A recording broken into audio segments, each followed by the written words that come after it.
மகனே, எங்கே இவ்வளவு அவசரமாக ஓடிக்கொண்டிருக்கிறாய்? இது தவக்காலம் என்பது உனக்கு தெரியுமல்லவா? உன் ஆத்துமாவை தேற்ற வேண்டிய நேரம் இது. தெரியும் ஆண்டவரே, ஆனால் 40 நாட்கள் அசைவம் சாப்பிடாமல் இருந்தால் மட்டும் போதுமே. மற்றபடி என் வாழ்க்கை முறை எப்போதும் போலத்தான் இருக்கிறது. இதில் அலட்சியப்படுத்த என்ன இருக்கிறது? தவக்காலம் என்பது வெறும் உணவு பழக்கத்தை மாற்றுவது மட்டுமல்ல மகனே, அது உன் இதயத்தை மாற்றுவது. நீ அறியாமல் செய்யும் அலட்சியம் உன் ஆத்துமாவை என்னிடம் இருந்து பிரிக்கிறது. ஆண்டவரே, நீங்கள் சொல்வதெல்லாம் அந்த காலத்திற்கு சரியாக இருந்திருக்கலாம். ஆனால் இந்த 2026 வாழ்க்கை எவ்வளவு வேகம் தெரியுமா? இந்த 40 நாட்கள் நான் மூட் அவுட் ஆகி பார்ட்டிக்கு போகாமல் அசைவம் சாப்பிடாமல் இருந்தால் என் பிசினஸ் நெட்வொர்க்கிங் என்ன ஆவது? ஆத்துமா அப்புறம் பார்த்து கொள்ளலாம் ஆண்டவரே. இப்போது எனக்கு தேவையானது லாபம். இந்த சாம்பல் புதனில் கூட நெற்றியில் சாம்பல் பூசிக்கொண்டு மீட்டிங்கிற்கு போனால் அவுட் ஆஃப் டேட் என்று நினைப்பார்கள். அதனால்தான் நான் சும்மா ஒரு அடையாளத்திற்கு மட்டும் சர்ச்சுக்கு போயிட்டு வந்துட்டேன்.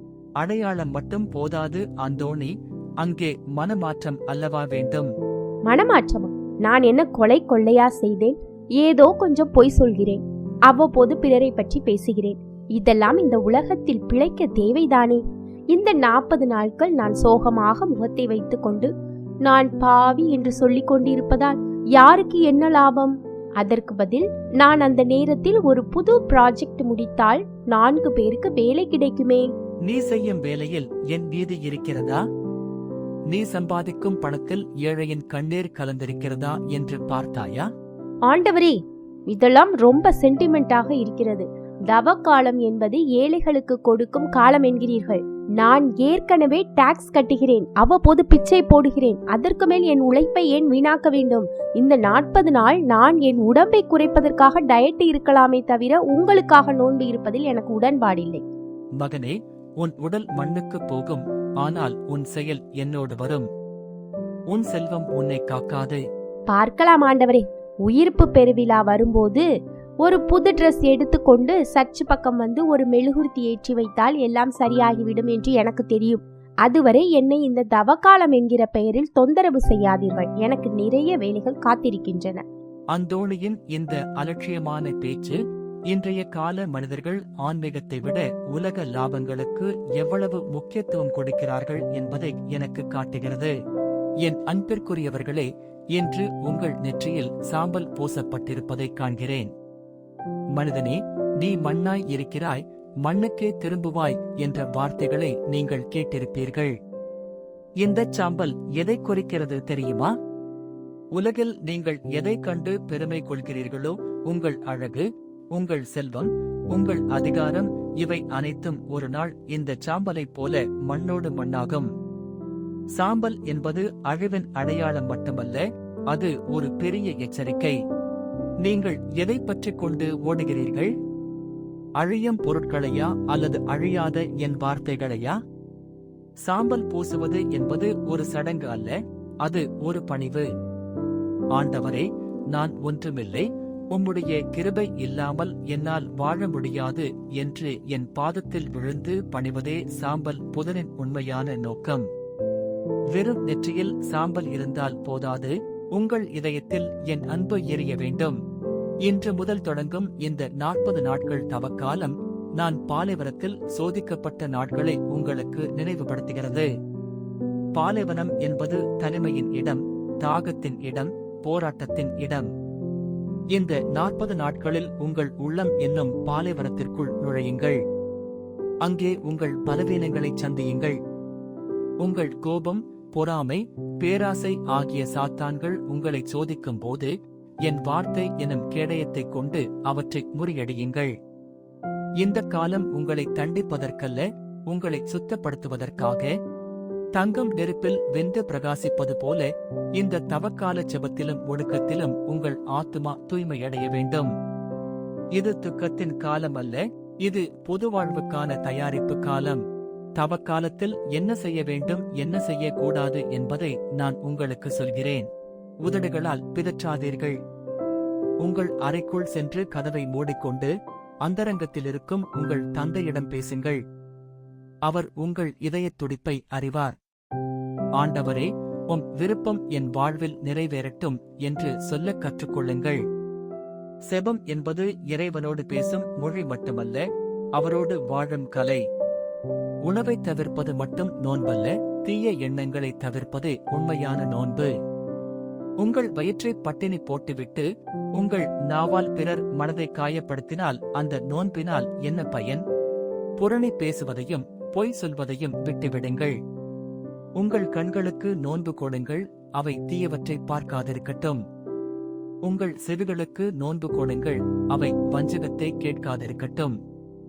வலது கை கொடுப்பது இடது கைக்கு தெரியக்கூடாது. தர்மம் என்பது புகழுக்காகச் செய்வதல்ல, அது அன்பின் வெளிப்பாடு.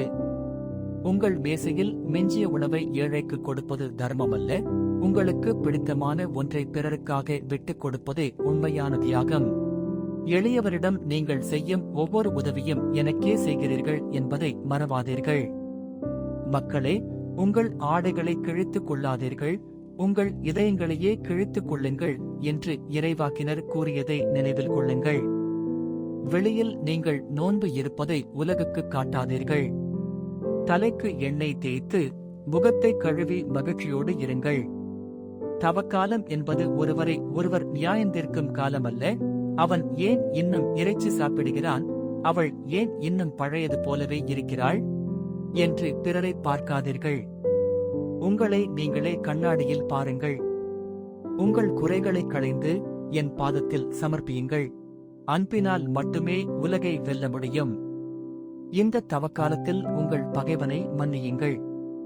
உங்களை துன்புறுத்துபவருக்காகச் செபியுங்கள். உங்கள் கசப்பான நினைவுகளை சிலுவையின் அடியில் புதையுங்கள். அப்போதுதான் உயிர்ப்பு பெருவிழா வரும்போது நீங்களும் என்னோடு புதிய மனிதர்களாக உயிர்த்தெழ முடியும். இதோ வாசல் அருகே நின்று தட்டுகிறேன். கதவை திறப்பாயா? இந்த சாம்பல் புதரில் உன் இதயத்தை எனக்கு தருவாயா? காலம் கடந்துவிடவில்லை. உன் பாவங்கள் இரத்தத்தைப் போல சிவப்பாய் இருந்தாலும் அவை பனியைப் போல வெண்மையாக்கப்படும். எழுந்து வா மகனே, மகளே, இந்த தவக்காலம் உனக்கானது. என் சிலுவையை நோக்கிப் பார், அங்கே உன் விடுதலை இருக்கிறது. அந்தோணி, இப்போது ஏன் இவ்வளவு அமைதியாக இருக்கிறாய்? உன் பிசினஸ் மீட்டிங்குகள், பாட்டிகள் எங்கே? ஆண்டவரே, எல்லாம் முடிந்து விட்டது. நான் எதை பெரியது என்று நினைத்தேனோ அந்த பிசினஸில் என் பார்ட்னர் என்னை ஏமாற்றி விட்டார்கள். என் சொத்துக்கள் அனைத்தும் முடக்கப்பட்டு விட்டன. அது மட்டுமல்ல, இதோ இந்த ரிப்போர்ட். என் மகனுக்கு தீவிரமான உடல்நிலை பாதிப்பு என்கிறார்கள். பணம் இருந்தும் அவனை காப்பாற்ற முடியாத நிலையில் நான் இருக்கிறேன். ஆமாம் ஆண்டவரே, நான் எவ்வளவு முட்டாளாக இருந்தேன். தவக்காலத்தை வெறும் சடங்கு என்று ஏளனம் செய்தேன். என் நேரத்தையும் பணத்தையும் என் இஷ்டப்படி செலவழித்தேன். எல்லாம் என்னால் முடியும் என்று நினைத்தேன். ஆனால் இன்று ஒரு துளி நிம்மதிக்காக நான் பிச்சைக்காரனை போல நிற்கிறேன். என்னை மன்னியுங்கள் ஆண்டவரே. சாம்பல் புதனன்று என் நெற்றியில் பூசப்பட்ட சாம்பல் என் வாழ்க்கையின் நிலையற்ற தன்மையை சொல்ல வந்தது என்பதை இப்போது உணர்கிறேன். என் பாவம், என் அலட்சியம் எல்லாவற்றையும் உங்கள் சிலுவையின் அடியில் வைக்கிறேன். இனி எனக்கு பணமோ புகழோ வேண்டாம், உங்கள் மன்னிப்பு மட்டும் போதும். ஆண்டவரே, இந்த தவ காலத்தின் மீதமுள்ள நாட்களை நான் உண்மையான மனவருத்தத்தோடு கழிக்க விரும்புகிறேன். வெறும் உணவை மட்டுமல்ல, என் அகந்தையை நான் பலி கொடுக்கிறேன். பிறருக்கு உதவி செய்வேன், உம் வார்த்தையின்படி நடப்பேன். வருத்தப்பட்டு பாரன் சுமக்கிறவனே, என்னிடம் வா, உனக்கு நான் ஆறுதல் அளிப்பேன். நீ இழந்ததை விட மேலான ஒன்றை, அதாவது என் அமைதியை உனக்கு தருகிறேன். உன் மகனுக்காக நீ கலங்காதே, அவரது உயிர் என் கையில் இருக்கிறது.